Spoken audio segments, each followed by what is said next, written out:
have had just 1 week of football. Already, the Mr. Football talk is spreading. People are looking to see who are going to be the guys who set themselves apart from the rest of the pack and truly play like the best player in the state of Michigan. For 15 years, week after week, we talk about the dudes balling like no other. So to my left is Sean Baligian. He is tasked with breaking down one player who has got the goods. The list you see on your screen right now are the top 10 candidates in the Mr. Football race right now. Sean, who are you tasked with talking about today? Well, how many times do we say it?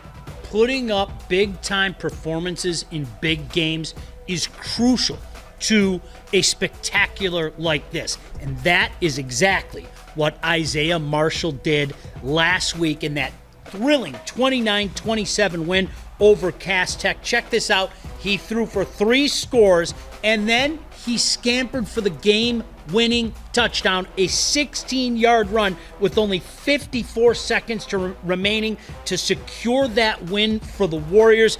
This kid, I think everybody knows about him already, 6 foot, 204 pounds. He's got a beautiful touch on his ball, and he can fly.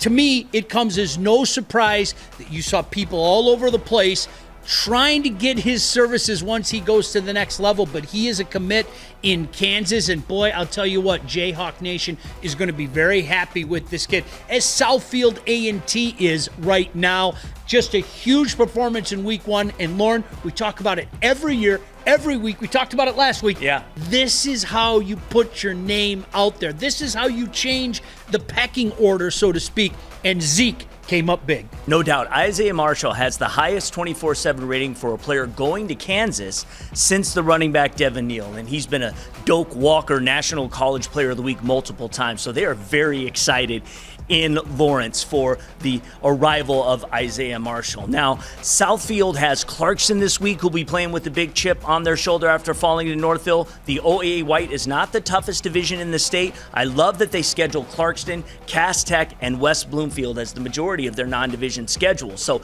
that's going to help Marshall's stock in this race as we move along here. He's already taken care of Cass Tech. Well, and you know what, Lorne, to your point, that is one of the big factors in this. When you go out there and you play those tough opponents, those names that everybody knows about, the usual suspects, if you will, and you go out and you put up performances like that, again, 3 touchdowns, the winning scamper with just 54 seconds left, yeah, you're going to change the pecking order. So it's going to be fun to watch. Who answers this week? You know, I mean, that's the coolest thing about that is if you think it's going in one direction, somebody else can jump up, and that is what is so much fun about a wonderful event like this, and of course, the spectacle that is MHSAA football in our state. No doubt. All right, guys, we want you to vote for your favorite player. Top vote getter cannot be removed from the top 10 for any reason. The list will be up on the site, statechampsnetwork.com this weekend, and you can start up voting if not sooner.